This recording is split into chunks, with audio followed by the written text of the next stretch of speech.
ମନେ ହେଉଛି ଯେ ଇଏ ଦଳ ମଧ୍ୟ ବିଲ ମୁହାଁ ହେଇସାରିଲାଣି। କ୍ଷମତା ପଳେଇଗଲେ, ଫେଭିକଲ୍ ପଳେଇଗଲେ, ପୁଣି ଯେଉଁ ଅବସ୍ଥାକୁ ସେଇ ଅବସ୍ଥା। ଗୋଟିଏ ପରେ ଗୋଟିଏ ସୋପାନ ଆଗକୁ ଯାଉଛୁ ଆର୍ଥିକ ଅଭିବୃଦ୍ଧି କାରଣରୁ। ଓଡ଼ିଶା ଏବଂ ଭାରତବର୍ଷର ବିକାଶକୁ ଗୋଟେ ନୂଆ ପରିଭାଷା ମିଳିଲା ଏବଂ ମୋଦିଙ୍କର ପ୍ରଥମ ପାଳି ଏବଂ ଦ୍ୱିତୀୟ ପାଳି ପରେ ଆମେ ପଞ୍ଚମ ସ୍ଥାନରେ ପହଞ୍ଚିଲୁ। ଯେତେବେଳେ ନରେନ୍ଦ୍ର ମୋଦି ଦେଶର ଦାୟିତ୍ୱ ନେଲେ ପ୍ରଧାନମନ୍ତ୍ରୀ ଭାବରେ ସେତେବେଳେ ଆମେ ବିଶ୍ୱ ଅର୍ଥନୀତିର 11 ନମ୍ବର ସ୍ଥାନରେ ଥିଲୁ। 12 ବର୍ଷର ଭାରତବର୍ଷର ସମ୍ମାନର ଅଭିବୃଦ୍ଧିର କାହାଣୀ ଏବେ ଚତୁର୍ଥ ଏବଂ ତୃତୀୟ ସ୍ଥାନରେ ପହଞ୍ଚି ଗଲୁଣି। ତ ଏଇଟା ହେଉଛି 12 ବର୍ଷର ବିକାଶର କାହାଣୀ।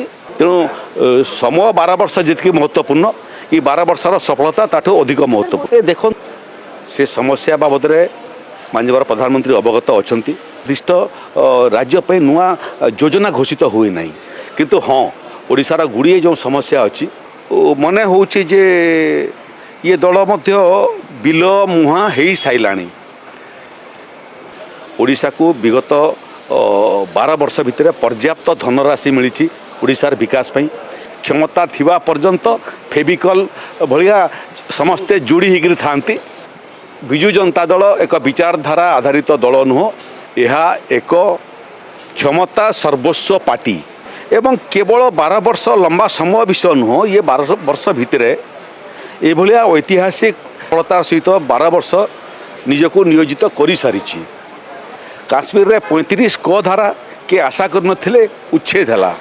ଟ୍ରିପଲ୍ ତଲାକ୍